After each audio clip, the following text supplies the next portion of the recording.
Chapter 37, The Real World. Henry's battalion had first been stationed at Fort Eustis, just outside Richmond, Virginia. Henry had been used to segregation in Chicago, but not the outright hatred that he and the other black soldiers faced in the South. They got the worst barracks, the worst food, the worst equipment, and the worst assignments, all delivered with the vilest of racist slurs from the white Southern officers put them in charge. Officers like Lieutenant Richard Hoyt, the man who now lay groaning on Henry's makeshift operating table on Omaha Beach. Seeing Hoyt's face again made Henry remember that day 1 year ago when he and some of the other black soldiers had spent their day off from boot camp in downtown Richmond. It had been cold out. Not Chicago cold, but there had been a bite in the air. The movie theater had been warm, at least, and there had been room in the colored section, which wasn't always the case. Most theaters reserved the balcony for black patrons, and once it was sold out, it was sold out, and the black folks weren't allowed to sit downstairs with the white folks. The movie hadn't been all that bad either. A Hitchcock picture called Saboteur with Robert Cummings and Priscilla Lane. It was when Henry and the other black soldiers had tried to return to camp that things had gone wrong. Fort Eustis had buses that ran back and forth to town, and Henry and the others had arrived in plenty of time to catch the last bus back to base.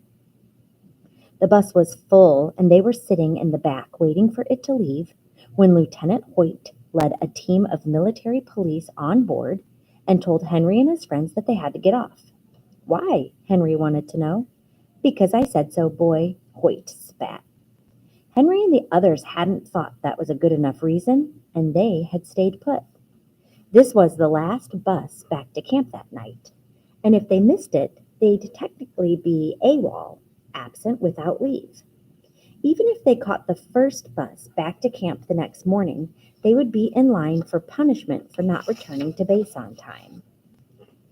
Hoyt left the bus and came back with the local police, who threatened to throw them all in jail. A jailhouse in Richmond, Virginia was nowhere a black man wanted to be, even for one night, and Henry and the other black soldiers reluctantly got off the bus. They didn't know why they'd been kicked off in the first place until they got outside. 8 white soldiers had gotten there late and needed seats. They filed past Henry and the others and took the 8 seats in the black soldiers had just been forced to give up. That's not fair, Henry told Lieutenant Hoyt. We were here first, and now we're going to get in trouble. Welcome to the real world, Hoyt said with a grin. So Henry and the other black soldiers had to spend the night on benches at the Richmond bus station. When they were finally able to catch a bus back to base the next morning, Lieutenant Hoyt had docked them a day's pay for being late. Hoyt didn't seem to care what color Henry's skin was now, though. He clutched desperately at Henry's arm. Doc, he rasped. Doc, you gotta help me, my foot. Henry thought about all the ways he could get back at Richard Hoyt now. Tell him he didn't have any morphine left, and that the lieutenant was just going to have to tough it out. Tell him, sorry, 8 other wounded soldiers are more important than you, and I have to take care of them first. Or, sorry, Lieutenant, we're going to have to wait for a white medic to take care of you. But Henry knew he wasn't going to do any of those things. He was a medic, and he hoped to be a proper doctor one day. And doctors didn't let other people suffer, no matter how much they didn't like them. Henry cut away what was left of Hoyt's right boot. Hoyt had stepped on a mine, and his foot was shredded. There was no way it could be saved. I can save your life, but not your foot, Henry told him. It's got to come off. It was the truth, and Henry took no pleasure in the telling.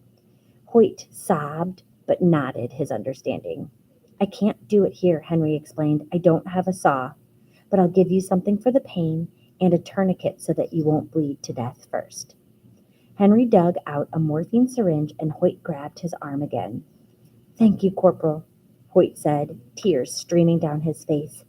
Thank you for coming to get me. I was sure I was going to die out there. You saved my life.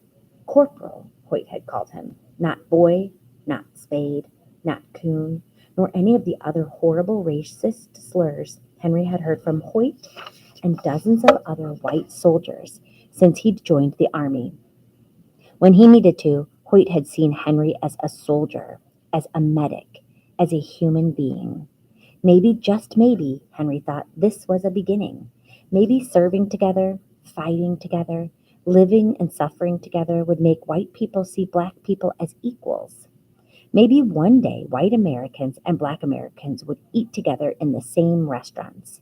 Maybe one day Henry would sit anywhere he wanted to sit in a movie theater, next to a white person maybe, or on the first floor. And maybe someday the film they watched together would be a screwball comedy, or an action adventure, or a creepy monster movie with a black man as the main character, not the main character's servant or piano player. Maybe one day the white people of America would judge Henry by something other than the color of his skin. A mortar exploded outside the tent, and Henry heard someone call for a medic. Henry sighed. First they fixed Nazi Germany, and then they fixed the United States. No, Henry thought, first I fix this foot.